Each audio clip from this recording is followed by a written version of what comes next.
Hello friends, this video on current electricity part 7 is brought to you by examfear.com. No more fear from exam. Please make sure that you have watched all the videos till part 6 before going ahead with part 7.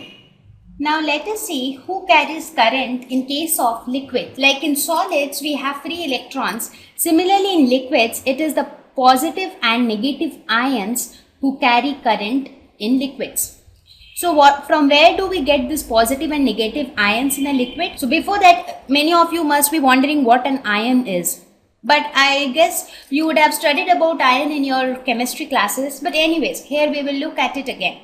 For example, you have a liquid. Say this liquid is a NaCl solution. That is a salt solution. Okay. So now what will this NaCl consist of? NaCl is made up of your sodium and chlorine. So sodium and chlorine when combined together they form NaCl.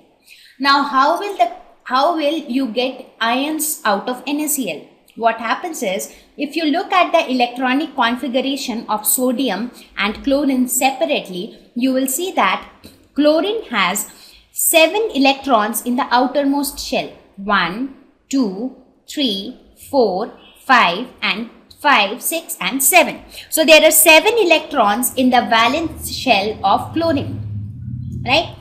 So if it had there been 8 electrons in the outermost shell, then chlorine would have been stable, right? So chlorine is lacking by 1 electron. So chlorine will always have a tendency to gain 1 electron and become stable, right?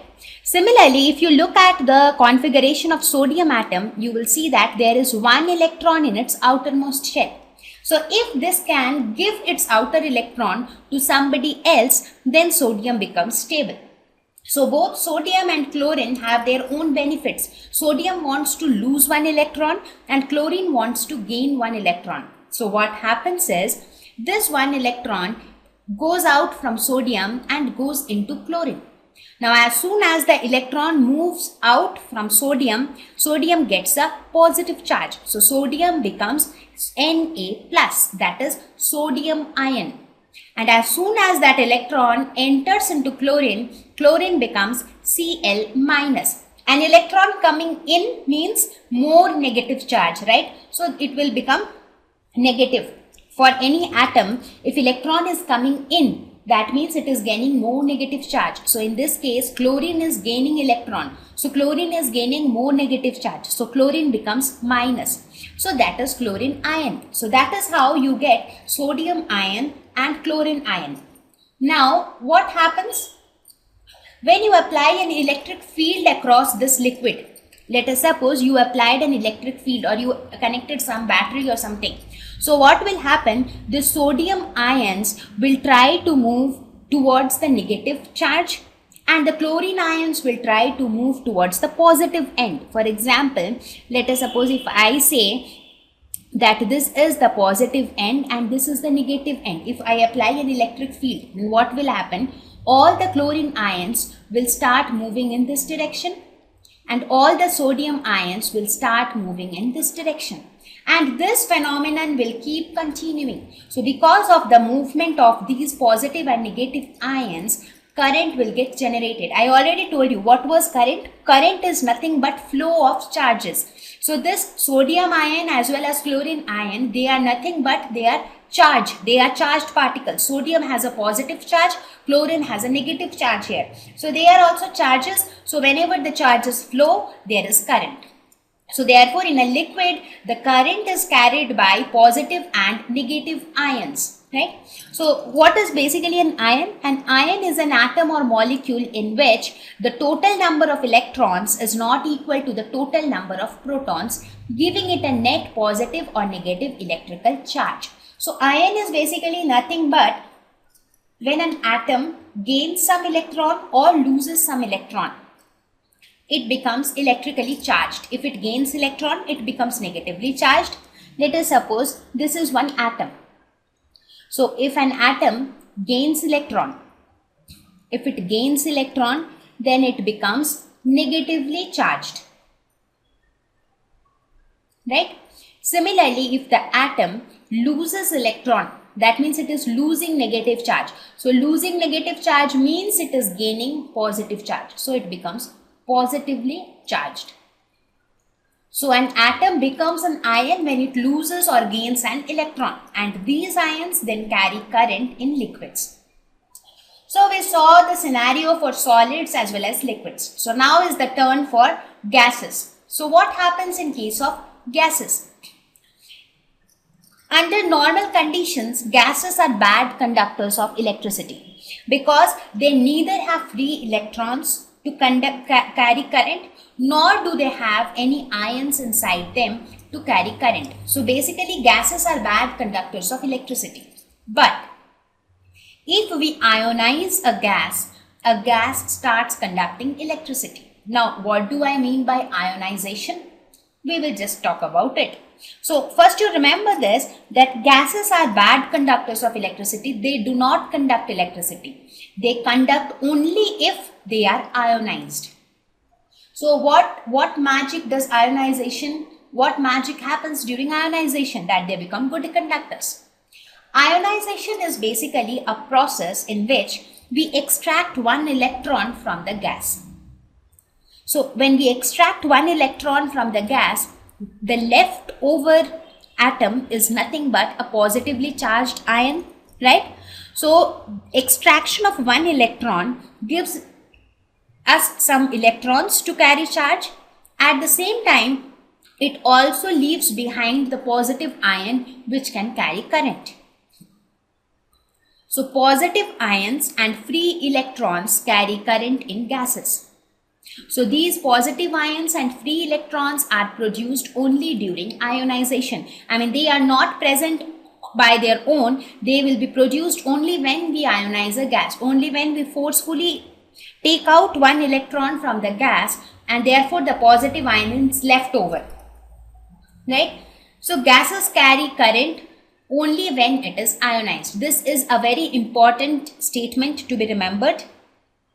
Now, how can we ionize a gas? There are various methods by which we can ionize gas. For example, by using external rays, by very high temperature, or by applying electric field. These are the various ways by which gases can be ionized. Sometimes it happens that when you use external rays, for example, your X-rays, or any such radiation rays, when those rays fall on a gas, they extract electrons from the gas, therefore electrons and positive ions are produced. Similarly, when you give extremely high temperature to gases, or when you apply electric field to gases, even during that time, application of electric field causes the electrons to come out of the gases forcefully and move towards the positive end of the applied electric field.